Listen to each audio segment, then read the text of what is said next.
Ahojte cestovatelia, ja som Stánka z cestovky Objavuj svet a zvyknem dostávať otázku, že prečo práve robíš cestovku a v čom je tá tvoja cestovka výnimočná, že prečo by som mal alebo mala cestovať práve s tebou.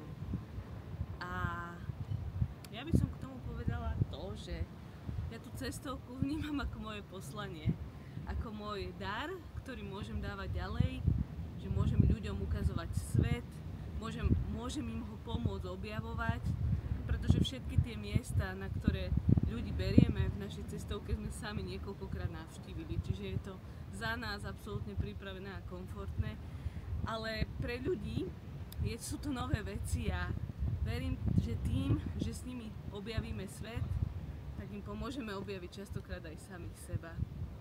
Ja som cestovku začala robiť hneď po vysokej škole, študovala som tak rôzne po svete, nakoniec som inžinierka, hovorím niekoľkými jazykmi, prácu by som si našla v mnohých odvetviach, na mnohých miestach sveta, ale cítim cestovku ako svoje poslanie a robím to s otvoreným srdcom a najlepšie ako viem, ako môžem a neskutočne ma teší, že 70-80% našich klientov sa vracajú rok čo rok s nami cestujú na nové miesta.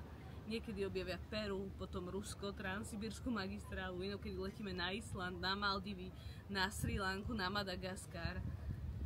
Proste spoznávame spolu úžasné krásy zeme. A za to som veľmi vďačná, že dostávam túto možnosť sa o ľudí starať a tým naplňať moje poslanie na tejto zemi. Veľmi sa teším na ďalší rok, na ďalšie cesty, na ďalšie zoznámenia, na ďalšiu krásu, ktorú spolu prežijeme. Tak vás zdravím, Stánka z cestovky Objavuj svet. Čaute.